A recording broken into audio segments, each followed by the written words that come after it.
Welcome back to the Science Behind series. Thank you all for joining me again.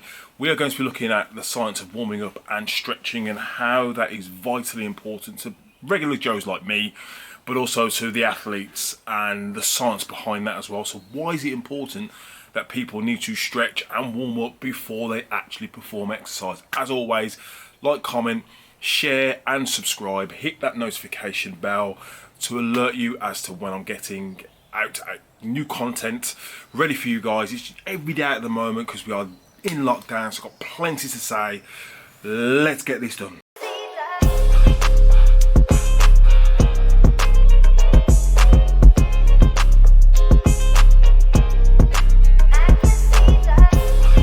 So competitive and recreational athletes like myself usually perform warm-up or stretching activities to prepare for strenuous exercise. Now, strenuous exercise to you could be HIIT training, could be Tabata, could be any of those at all. But for an athlete, it genuinely is things like sprinting, more bounding activities, so things like jumping, lunging, and again, all those power-based activities that happen quite frequently when we are exercising or when an athlete is performing. So it is vitally important that we are warming up and stretching as well.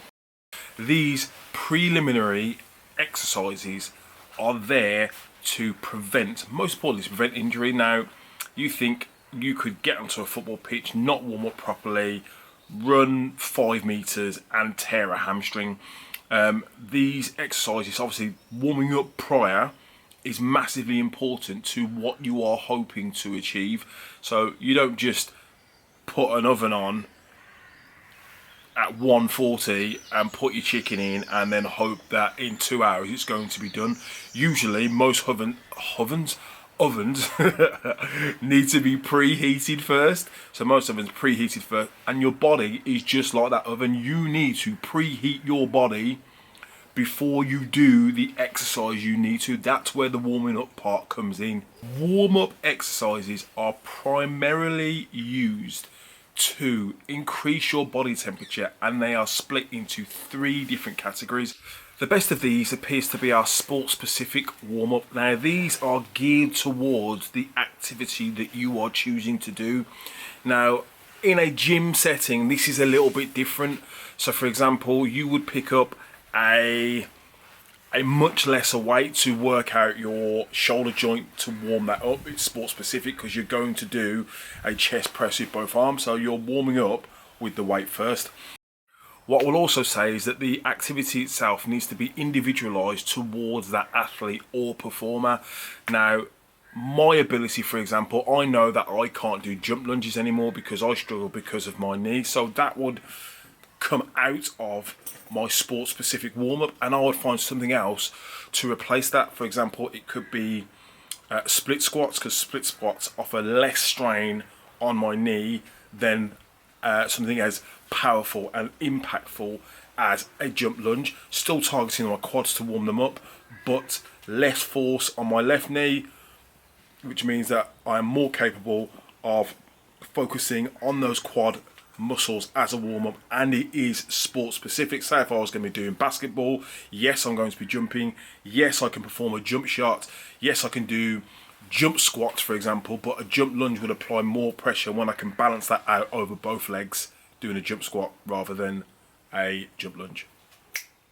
So stretching alone is obviously not sufficient in building up an athlete and preparing them for the activity that is going to happen.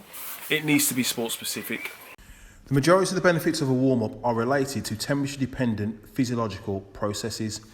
An elevation in body temperature produces an increase in the dissociation of oxygen from hemoglobin and myoglobin, a lower of the activation energy rates of metabolic chemical reactions, an increase in blood flow, a reduction in muscle viscosity, an increase in the sensitivity of nerve receptors, and an increase in the speed of nervous impulses. Improving flexibility through stretching is another proprietary activity that has been advocated to improving physical performance. Maintaining good flexibility also aids in the prevention of injuries to the musculoskeletal system. Flexibility is defined as a range of motion possible around a specific joint or a series of articulations, and is usually classified as either static or dynamic.